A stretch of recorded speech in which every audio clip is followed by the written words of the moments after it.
আসসালামু আলাইকুম বন্ধুরা, কেমন আছেন? আলহামদুলিল্লাহ, আমি ভালো আছি। আজকে আমি মুগ ডাল দিয়ে ডিম রান্না করব, আর কিভাবে রান্না করব সেটাই আপনাদের সাথে শেয়ার করব। আর ডিমটা ভেজে নিব। ডিম ভাজাটা দেখাচ্ছি না, আমি অফ ক্যামেরায় ডিমটা ভেজে নেব শুধু পেঁয়াজ লবণ দিয়ে। এখন আমি ডালটা বসিয়ে দিব, তাই চুলা চলে যাচ্ছি।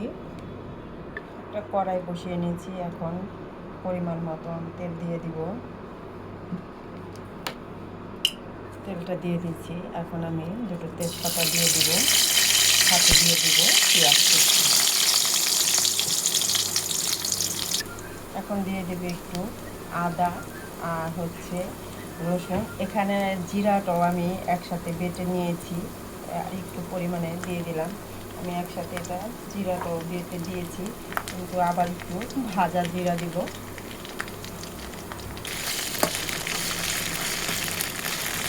দিয়ে দেব মরিচের গুঁড়ো, জিরা গুঁড়ো, জিরা না, ধনিয়া গুঁড়ো, হলুদের গুঁড়ো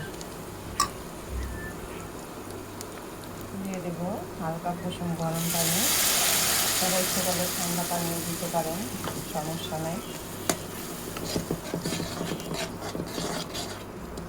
দিয়ে দেব লবণ।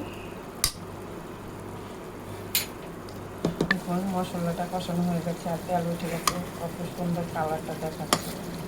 এখন আমি ডালগুলো দিয়ে দিব। ডালগুলো দিয়ে ভালো করে কষিয়ে নিতে হবে। দেখুন নেড়ে চেড়ে দিয়েছি, এখন আমি এটা ঢেকে রেখে দেব। দেখুন কষানো হয়ে গেছে, পানি নেই। এখন আমি পানি দিয়ে দিব।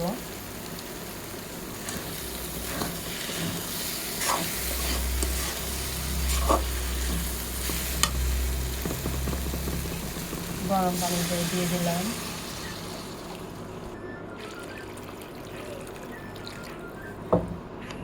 পানির পরিমাণ বেশি লাগবে, কারণ ডাল সিদ্ধ হতে হবে।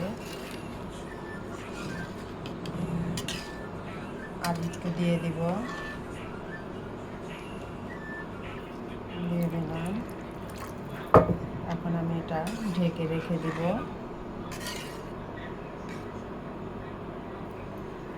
ডাল ফুটার আগ পর্যন্ত মাঝে মাঝে নেড়ে চেড়ে দিব। দেখুন ডালটা মানে আধা গলে গেছে। এখন আমি এখানে দিয়ে দিব কিছুটা টমেটো,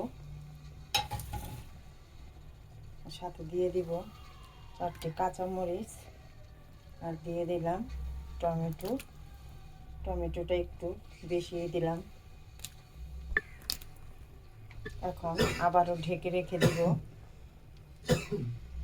দেখুন তরকারিটা কিন্তু হয়ে এসেছে, ডালটা কালারটা কত সুন্দর দেখাচ্ছে। এখন আমি ডিমগুলো দিয়ে দিব। এই যে দেখুন, আমি ডিম আগে ভেজে রেখেছি, পাটিসাপটার মতো করে ভেজে তারপরে 2 টুকরো করে নিয়েছি। আপনারা ইচ্ছে করলে আনামও দিতে পারেন, কিন্তু আনাম না দিয়ে, আস্ত না দিয়ে আপনারা কেটে 2 টুকরো করে দিলে ভালো হয়, কারণ ভেঙে আর যাবে না। আর এবং আনামটা দিলে কি ভেঙে যাওয়ার সম্ভাবনা থাকে, সেজন্য আমি এইভাবে কেটে দিয়েছি। এখন দিয়ে দিব একটু ভাজা জিরাটা দিলে অনেক ঘ্রাণ আসে, মানে তরকারির ফ্লেভারটাই অন্যরকম হয়ে যায়। দিয়ে দিলাম ভাজা জিরা গুঁড়ো। এখন দিয়ে দিব ধনিয়া পাতাটা লাস্ট মুহূর্তে দিয়ে 1 থেকে 2 মিনিট বলক আনিয়ে নেব। দেখুন তরকারিটা কিন্তু হয়ে গেছে, কালারটা কত সুন্দর হয়েছে। এটা কিন্তু রুটি দিয়ে খেতে খুবই অসাধারণ। টমেটো দিয়ে দিলাম। বন্ধুরা, যদি ভিডিওটা ভালো লাগে একটা লাইক, শেয়ার, কমেন্ট করবেন, কমেন্ট করে জানাবেন। এবং বন্ধুরা যারা নতুন নতুন দেখবেন, ভিডিওটি সম্পূর্ণভাবে দেখে আমার চ্যানেলটি সাবস্ক্রাইব করে দিবেন। আর বন্ধুরা ফেসবুক থেকে যারা দেখবেন তারা ফলো করে দিবেন। আল্লাহ হাফেজ।